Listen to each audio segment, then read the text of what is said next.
dahil po sa State of the Nation address ni Pangulong Bongbong Marcos Jr., ang dami pong accomplishment ng Philippine National Police diyan po sa Calabarzon, no, sa Region 4E, no.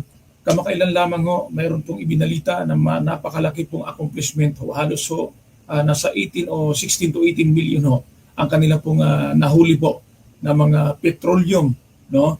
At ganun din po ang liquefied, no, petroleum. No, ito po yung mga sinasabi pong paihi. No, paki-like, follow and share lamang po ng ating palatuntunan at paki-subscribe lamang po ng Hulika News TV.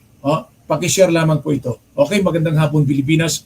Atin po itong talakayin dahil po sa totoo lamang ho, nito hong bago ho magkaroon po o sumapit po itong State of the Nation address o SUNA po ni Pangulong Bongbong Marcos Jr. Kaliwat kanan po ang operation po, ang police operation ng mga paihiho sa iba't ibang region, no? Lalo na po dito sa Region 4E o Calabarzon. Siyempre of course, pangunguna po yan ng kanila pong Police Regional Director, Police Brigadier General Dominic Bakay. Maraming salamat sa iyo, sir. At of course, sa iba't iba pong mga police provincial director, no, sa iba't ibang mga probinsya. So yan po ang isa ho sa mga malalakihong accomplishment. Pero dito po sa bayan ho ng Ibaan, Batangas ho, malupit ho riyan. Sabi nga ho rito, kaliwat kanan ang isinagawa hong raid ho ng kapulisan at iba pang otoridad laban ho sa illegal na operasyon ho ng paihi. Totoo po yan. Talaga pong trinabaho ho nito pong ating pong mga police personnel. Kaya saludo po ako sa inyo. Congratulations ho sa hanay po ng Philippine National Police. Siyempre of course sa pangunguna po ng kanila pong PNP Chief, no, Police General Jose Melencio Nartatis Jr. Sir, mabuhay ka. Ito, sabi nga dito, gayon man, ayon sa aming informante ho, mayroon pa rin umanong mga lugar ho na nagpapatuloy ang ganitong uri ng operasyon. Ito po yung isa ho sa pamabigat ho dito. Ang aking tanong po ngayon sa hapon na ito, sino po ba itong may-ari po ng malaking paihi dyan po sa Ibaan, Batangas? Ang tawag po sa kanya, ang kanya pong code name is si Chinese Spy, no? Siguro naman ho, kakilala ito ng mga Batman and Robin ho ng ating kapulisan. Ibig sabihin ho ng Batman and Robin ho, ito po yung mga taong tumatayo, mga pulis po ito, uniformadong pulis po ito na mga skalawag, no? Tumatayong mga kolektor, di umano, ng iba't ibang matataas na opisyal sa ating pong kapulisan. Hindi ko lamang ho alam kung alam po ba ito ni Police Brigadier General Dominic Bakay, ang Police Regional Director ho ng Region 4E o Calabarzon. Ganon din po ang kanila pong Police Provincial Director, si Police Colonel Ibura ho ng Batangas. At dyan naman po sa Quezon ho, si Police Colonel Albasia, siya po ang Police Provincial Director ng lalawigan ng Quezon. So ang ating pong tanong ho rito, bakit hinuli na po yung iba pong mga paihi sa iba't ibang party ho ng Batangas, maging pong sa iba't ibang party ho ng Quezon, pero bakit itong ating pong tinatalakay na ito pong si alias Spy na may-ari di umano ng malaking paihi, dyan po matatagpuan sa Star Tollway, exit ho yan. So madali lamang hong hanapin yan ng ating pong mga Batman and Robin ho ng Philippine National Police. Sabi ko nga ho rito, noong mga panahon po na nagpa-imbestiga po itong mga illegal gambler ho, ito pong mga gambling operator ho, illegal gambling operator ho, noong panahon po ng Duterte administration, ang kanila pong tinutukoy, ito pong isa pong media ho, ng lalawigan ng Batangas, pero hindi ho nila tinutukoy, ito pong si Sergeant Atlawan, na siya po talagang inkargado ng lahat po ng timbre ho sa buong rehiyon ng Region 4E, Calabarzon. Ito ho sa aming isa sa mga itinuturing ho na lugar ho ay ang bayan ho ng Ibaan, Batangas. Malapit ho yan sa labasan o sa exit po ng Star Tollway. Yan po ang kanyang location. Kung inyo pong tatanungin sa akin kung saan po, saan umano ay may operasyon ho ng paihi at burikian. Yung pong paihi po dyan, ayan po ay yung pong black oil ho, kung tawagin ho nila, na nakalagay po sa bulk, sa bulk ho yan. Para ho malinaw ho, ayon pa sa ating informante ho, may mga ginagamit ho. Ito nga po ang pangalan ng may-ari, ito pong si Chinese Spy. At ayon po sa ating informante, hindi daw po pwedeng galawin itong si Chinese spy kasi po malakas po ito sa nasa itaas. Sino pong nasa itaas? Baka po, baka lamang po, kaya po tayo magtatanong at manawagan po kay Gobernador o Gobernadora Vilma Santos Rito. Ito po ba yung kanyang tinutukoy ni Chinese spy na malakas po siya sa itaas? Pero in fairness sa ating pong gobernadora na si Vilma Santos Rito, palagay ko po, nabubukulan lang po itong ating mabuting gobernador. Ang may bahay po ng Executive Secretary na si Ralph Rito. Kaya hindi po tayo naniniwala na malakas po ito sa itaas. Sino po ba ang kanyang tinutukoy sa itaas? Dahil kung ating tatanungin, isa sa pinakamataas na opisyal ng Region 4E o Calabarzon, ang Police Regional Director na si Police Brigadier General Dominic Bacay, kamakailan lamang po ito umupo at trinabaho po nitong Police Regional Director Dominic Bacay, General Dominic Bacay ang lahat ng paihi. Kanya lamang ito po yung hindi na accomplish pa nila. Kaya tinutulungan natin sila.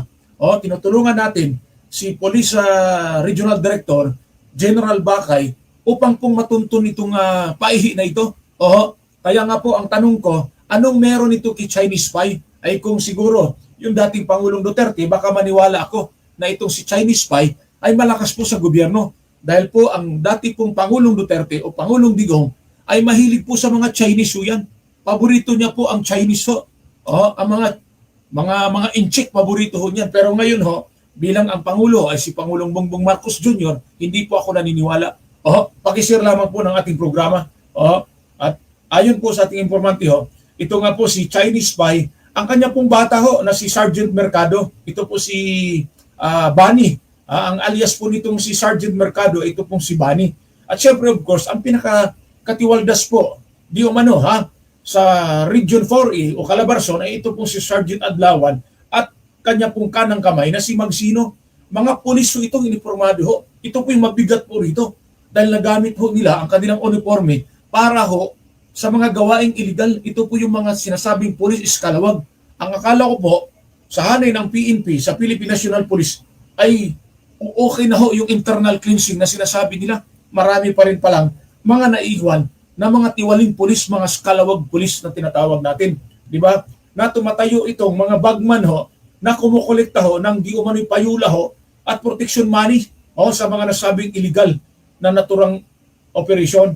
Kaya nga ang tanong ko rito, ano kaya ang masasabi ni na Mayor Jean Casas at Chief of Police Police Major John Leo Quasay ng Ibaan, Batangas, sa bayan ng Ibaan, Batangas?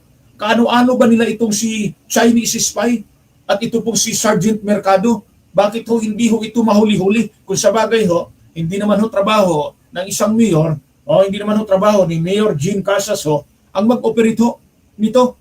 Mas trabaho po ni Chief of Police na si Police Major John Leo Quasay. Ito pong ating pong tinatalakay at pinag-uusapan. Trabaho po niya ito. At ano po ang meron po nitong si Chinese spy at ito pong si Sergeant Mercado na sila po ang nag-ooperate ng paihi dyan po sa Star Tollway ng Ibaan, Batangas exit. Star Tollway exit ng Ibaan, Batangas. Ano po ang meron nito na hindi po siya mahuli-huli? Kung nababalitaan ninyo, maging sa malaking network ng television at maging sa dyaryo at maging sa radyo, na i-report na na napakarami pong kaliwat kanan ng operation ang ating pulisya sa Region 4E Calabarzon tungkol po sa issue ng paihi. At bukod tangi lamang sa lalawigan ng Batangas, ito po ang natitira. Kung alam po ninyo yung bayan ng Toy, Batangas, yung bayan ng San Pascual, Batangas, yung bayan ng halos 4 yan bukod tangi lamang ang bayan ng Ibaan, Batangas, doon sa Star Tollway exit ay hindi po naipatigil ng ating pong mga otoridad. Kaya po ang ating katanungan dito, ano po ang kayang reaksyon nito? Nitong si Police Colonel Ibura ang Police Provincial Director ng lalawigan ng Batangas. Alam po ba ninyo? Pinalitan po yung dating Police Provincial Director ng lalawigan ng Batangas kasi po hindi niya mahuli-huli itong mga samot-saring uri ng mga illegal. Katulad po niyang tinatalakay natin na paihi, katulad po ng mga tinatalakay natin na illegal gambling, yung pong mga illegal gun running at maging sa illegal drugs. Kaya ilang buwan lamang sinibak sa pwesto yung dati pong Police Provincial Director ng lalawigan ng Batangas. at pinalitan nitong si Police Colonel Ibura. Dahil po hindi niya nagampanan ang kanyang trabaho. Kaya nga po siguro, sa aking pong pakiwarit palagay, mukhang malakas po talagang itong si Chinese spy ang may-ari ho ng illegal o ng paihi po dyan po sa Star Tollway exit ng lalawigan ng Batangas, Ibaan, Batangas. Kaya nga ho, ayan ho ang ating antabayanan. At ito nga ho, mayroon pong sabi nga ho dito na nawagan ho ang mga residente dahil delikado po itong paihi na tinatawag ho nila. Delikado po ito. Pwede hong sumabog, masunog, at ang amoy ho nito kakaiba. Yun po ang mga reklamo po ng ilan nating mga kababayan. Kanya lamang ho, ang mga ordinaryong tao ho, hindi po nila kayang isumbong ho ito. Dahil kapag sinumbong ho nila, baka malagay sa alanganin ang ating mga kababayan. Kung nakita naman ho ninyo kahapon sa State of the Nation address ho ng ating Pangulo, may sumabog ho at mayroon din pong bomba na hindi sumabog. Kaya nga ho, napakadelikado na po ang ating kalagayan ngayon. Kaya in fairness naman po sa ating pong kasundaluhan, sa ating pong mga intel, sa ating pong Philippine National Police at maging sa National Bureau of Investigation, hindi naman ho sila tumigil ho sa pangangalap po ng mga ebidensya laban po sa ating gobyerno. Sige ho, dako tayo sa kabila nating topic naman sa hapon na ito. Ipaubaya po natin ha. Ito po ang aking panawagan ho kay Police Colonel Ibura, ang Police Provincial Director ho ng lalawigan ng Batangas. Ganon din po sa ating pong magaling ho na bagong upo na Police Regional Director ho ng Region 4E Calabarzon na si Police Brigadier General Dominic Bakay. Sir, ito po, binabanggit ko na ho sa inyo yung eksakto pong lokasyon nito pong napag-iwanan po na hindi po ninyo nahuli-huli po. Diyan po ito matagpuan sa bayan ng Ibaan, Batangas. At ang landmark ko nito ay dyan po sa Star Tollway exit ho. Baka bukas ho, nasa entrance na ho ito, hindi na ho ninyo mahanap. Kaya ngayon pa lamang ho, sir, trabahuin nyo na. Hindi ko po kayo inuutusan bilang isang general, kundi po ako po nagpaparating sa inyo ng impormasyon na napakahalaga ho para po sa inyong trabaho. Sige ho. Maraming salamat po sa inyo, General Dominic Bakay ho. At sabi ko nga ho, kaliwat kanan po ang kanila pong police operation. Raid ho dito, raid ho doon, kaliwat kanan ho. Kaya ang laki po ng accomplishment. Nito pong ating pong Regional Director, Police Regional Director na si Police Brigadier General Dominic Bakay ho. Bago pa lamang ho umupo. Kaya nga ho, siguro, nais po ni DILG Secretary John Vic Rimulya na ma-extend po yung termino nung dati pong Regional Director na si Retired General Hansel Marantan because of this issue siguro.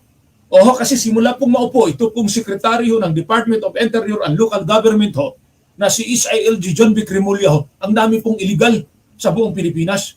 Hindi ko po alam kung ito po ba'y alam po ng ating Pangulong Bongbong Marcos Jr. o pinabayaan na lamang po ng Pangulo na magkalat po ang ganitong uri po ng mga illegal sa ating bansa because napabayaan napabayaan at siguro malamang nakonsinti ho nito pong ating pong sekretaryo ng DILG. Tayo ho'y nagpaparating dito, kaya po alamin po nila yan. Tayo lamang ho ay naging katuwang ho nila. Kumbaga ho, ipinarating natin sa kanila through our program ho, Hulika News TV, ni Hulika ni Jojo Sibial, ang ito pong ganitong uri po ng mga illegal. Kaya trabaho po ng Philippine National Police na kanilang intel at iba pa upang pong sugpuin ang mga ganitong uri ng kalakaran. Okay? Salamat. Tawid tayo. Lundag po tayo sa pangalawa nating topic.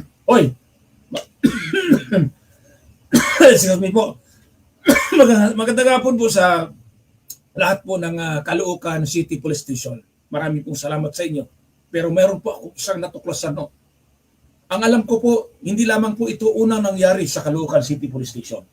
Maging po sa iba't ibang presinto po ng Caloocan. Nangyari na po ito na ito po naisumbong na rin po ng ilang mga concerned citizen regarding po sa paniningil po ng mga bisita para dalawin po ang mga nakakulong nilang mga mahal sa buhay. Ino-operate ito ng IMIGO noong mga panahon, kundi ako nagkakamali. Ngayon naman po, meron naman po akong bagong natuklasan naman na ganito ulit. Pag bumisita ka, ikaw ho ay hihingian ng 300 peso ho. 300 pesos. Ang bawat dalaw ng kanila pong mahal sa buhay. Ang tawag nga dito ho lingguhang 300 di umano'y kontribusyon ho sa mga dumadalaw ho sa custodial facility unit ho ng Caloocan City Police Station. Oho. At ang Caloocan City Police Station ay ginagawa ho kanila pong building. Oho. Kaya po iba po yung opisina po ng Chief of Police ng Caloocan City at iba rin po ang tawag nito ang custodial facility nasa kabilahong building doon po sa bagong ginagawa. At ang mabigat ho rito, yung kanila pong warrant section ho ay nandun po sa barangay 4 ho ng Caloocan City. Malayo po ito sa nasabi pong police station. At kapag pinuntahan ho ninyo ay doon ka mismo papasok sa barangay hall ng barangay 4 Caloocan City. Ito po yung kwento. Isa umanong umiiral na lingguhang kontribusyon na nagkakalaga ho ng 300 pesos. Kaya gusto ko po itong maimbestigahan. Kung gaano katotoo itong nakarating po sa atin na sumbong, lalo na po dyan sa National Police Commission, sa Department of Interior and Local Government, di ba ho? At maging po sa PNP Chief, kay Police General Jose Melencio Nartatis Jr. Paimbestigahan natin ito. Kasi nga ho, karamihan po sa mga nakakulong dyan ay mga lulong ho sa bisyo. Pangalawa ho, marami ho dyan ay mga mahirap lamang ho na mga personalidad. Kasi nga, kapag mayaman ka, abay iba ho ang estado mo sa buhay. Malamang po nakalaya ka or nakapagpiyansa ka. Kaya ang iba ho dyan, nangungutang ho sila ng pera para magdala ng pagkain sa kanilang mahal sa buhay upang mabisita. Pagdating mo pa roon, ay meron pong sinisingil na 300 piso. Yan po ay lingguhan ho nilang budget para sa pagkain. Speaking of pagkain, kung doon man yan mapupunta, yung 300 kapiso, wala hong problema para sa akin. Kanya lamang po ang tanong po ng ating mga kababayan, ng ating mga netizen, ay talaga po bang obligasyon po nila ang magpakain po sa kanilang mahal sa buhay na nakakulong? Wala po ba yung pundo ho na galing sa gobyerno? Dahil nga po, sabi nga ho nila, trilyones, bilyones po ang pinag-usapang pondo ho, o gasta o pera ho na ginagasta ho ng ating gobyerno. Pero dito po sa mga person deprived of liberty, sa mga nakakulong, dahil sila po ay nagkakamali, abay hoy, gagastos pa pala sila. Ang iba ho niyan, natutuwa ho sila dahil yung kanilang mahal sa buhay ay nahuli ho upang makapagbagong buhay. Paano ka makapagbagong buhay na mismo po sa loob ng kulungan ay meron pa rin pangungutong na tinatawag ho? Kaya nais ko po itong i-broadcast kasi nga ho, gusto ko pong malaman kung gaano po ba ito katotoo. Kung ito po ba ay meron pong bas-bas ho sa itaas. O talaga po bang walang budget po ang ating gobyerno upang pakainin po ang mga nakakulong? Yan po ang akin po. Kasi nga po pagka nais ko po sanang interviewin, yung kanila pong Chief of Police na si Police Colonel Goforth abay hindi naman ho mahagilap at hindi ko naman ho makakausap. Siyempre of course, dahil tayo ho'y mga ordinaryo lamang ho na mamahayag. Mas gusto niya ho magpa-interview doon po sa isang senador na isang media practitioner din. Yun po ang gusto niya magpa-interview. Ayaw po niya sa katulad natin. Kaya ito na lamang po ang pinakatulong ho natin sa kanya ni Police Colonel Goforth na maiparating ito sa kanya, itong ganitong klaseng issue. Kaya nga ho, mahirap po sa katayuan nating isang media practitioner na para malaman natin, kasi sabi ko nga, hindi lamang ho tayo pukul ng pukul sa kanila ng mga issue, kundi po kunin din po natin sa kanila yung kanila pong panig. Ang problema po, paano ho makukuha ang kanilang panig na ayaw naman po nilang humarap at makipag-usap sa katulad natin? Di ba ho? Kaya nasa kanila na po ito, kung kanila po itong mapapanood, abay, sila na hong bahusga ho rito. Kaya ang pinaka-importante ho rito, ito po ay makarating po sana sa National Police Commission kay Attorney Ralph Calinisan ang tungkol sa isyong ito. Ito po nga pangungulikta ho ng 300 kapiso para ho sa mga nakakulong. Doon po sa mga dumadalaw ay hiningian po sila ng 300 piso. Para daw po ito sa pagkain po ng kanilang mahal sa buhay, lingguhan ho ito. Na magbibigay ho sila. Kung meron naman, sabi naman ho nila, kung meron kang maibigay, paano nga ho? Paano kakain po ang kanilang mahal sa buhay? Yun po ang isa po sa nakikita ko ditong problema ho sa mga custodial facility, lalo na po dito sa Caloocan City. At marami pong nagsusumbong sa akin dyan. Yan nga ho, sabi ho, na naging paksa ho ng panawagan para sa paglilinaw at posibleng investigasyon matapos itong isumbong ng concerned citizen. Ayon sa impormasyon ho, ibinahagi ng isang source na tumangging magpabanggit ho ng kanyang pangalan dahil sa pangamba Oh, oh, dahil sa pangamba ho, sana ba tayo? Oh, okay, nasaan na ba? Oh, na posibleng maging may epekto ito. Oh, hihingian daw po di umano sila ng 300 na lingguhang kontribusyon ang bawat kapamilyang dumadalaw ho sa mga mahal na sa buhay na person deprived of liberty na pansamantalang nakakulong sa naturang pasilidad. O, batay po sa impormasyon ng ating source, sinasabing ang halagang kinukulikta ay ginagamit naman po para sa pagkain ng mga detinado. O, kung tunay ngang napupunta ito sa kanilang pagkain, maaaring mabuti ang layunin nito. Ngayon man, ayon sa ating source, lumitaw na ang mahalagang tanong kung mayroon bang nakalaang pondo mula sa pamahalaan para ho sa pagkain ho ng mga person deprived of liberty at kung bakit kinakailangan pa ang naturang kontribusyon. Dahil dito, tinatanong din ng ating source kung ang naturang paniningil ay naayon ba sa umiiral na batas o regulasyon at patakaran ho ng Philippine National Police. At kung ito ba ay isang kusang loob na kontribusyon o isang obligasyong ipinapataw ho sa mga dumadalaw. Ipinahayag din ho ng concerned citizen ang kanyang pag-alala para ho sa mga mahirap na pamilya ng mga detinado na maaaring nahirapang magbigay ng naturang halaga. Ayon sa kanya, may ilang pamilya na kinakailangan hong mangutang upang matustusan ang iba't ibang gastusin kaugnay ng pagkakakulong ng ang kanilang mga mahal sa buhay. Dahil dito nanawagan ang ilang concerned citizen sa mga kinaukulang ahensya na magsagawa ng masusing verifikasyon at kung kinakailangan ng isang patas at malalim na investigasyon upang matukoy ang katotohanan at matiyak na napapangalagaan ang karapatan ng mga person deprived of liberty at ng kanilang pamilya. Bukas ang programang ito sa sino mang naiso na magbigay sa kanila pong opinion ang itong programang ito. Ito po yung sinasabi ko nga, ang mga nakakulong o yung mga person o PDL o person deprived of liberty, mayroon din silang karapatan.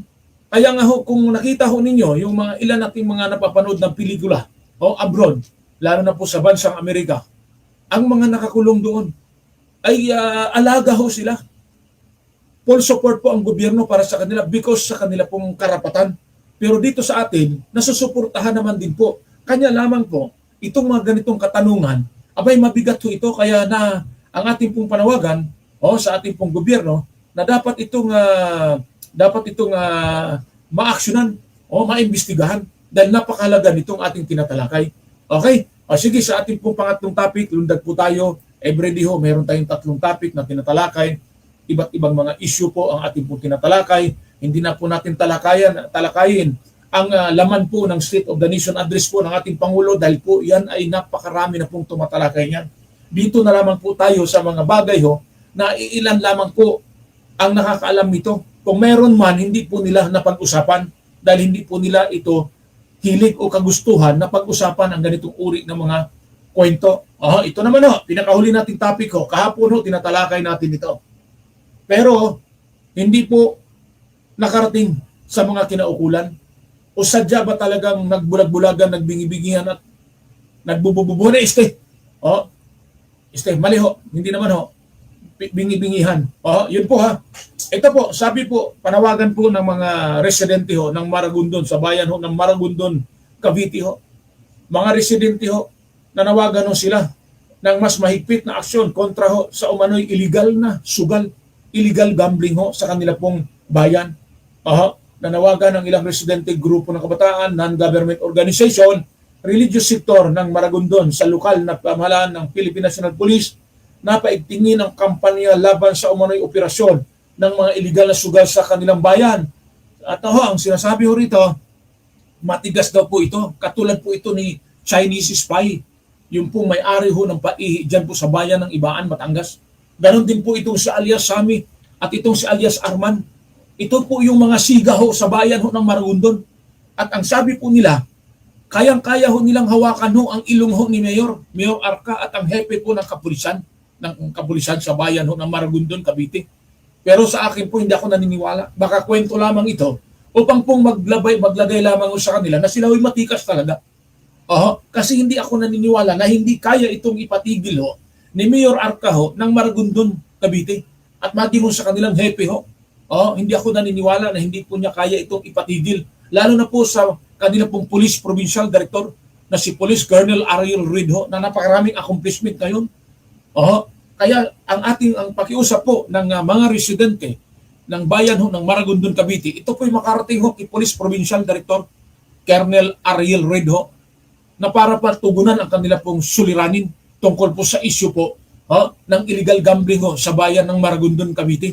Ganon din ho, manawagan din po tayo sa kanila pong Police Regional Director ng Region 4E Calabarzon, si Police Brigadier General Dominic Bakay. Sir, baka pwede hong pa-action na naman po ninyo itong sumbong po ng ilang mga residente sa bayan ho ng Maragondon, Cavite. Ay kung ayaw hong gumalaw ho ng Chief of Police ng Maragondon, Cavite, ng Municipal Police Station ng Maragondon, Cavite, abay palitan na ho ninyo yung uma-action ho, na hindi ho kumakampi ho sa mga illegal na mga gawain. Ganun din po kay PNP Chief, Police General Jose Melencio Artatis Jr.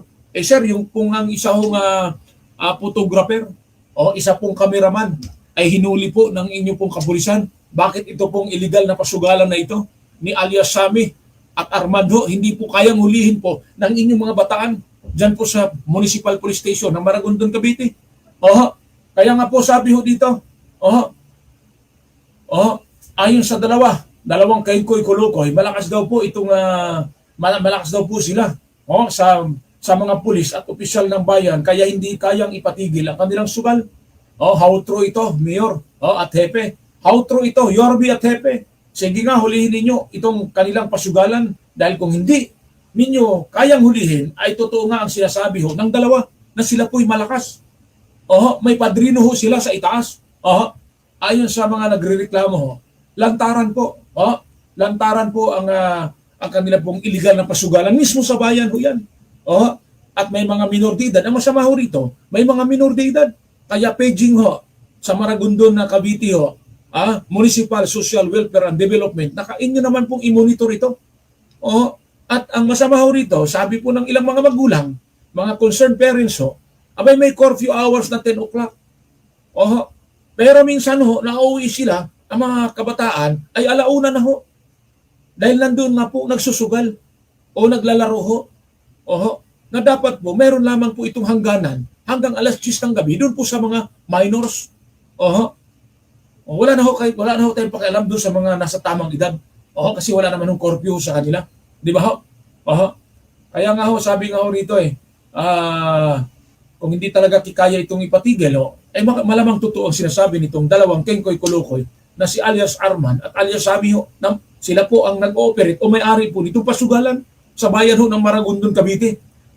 Ayon sa mga nagrereklamo ho, lantaran po ito.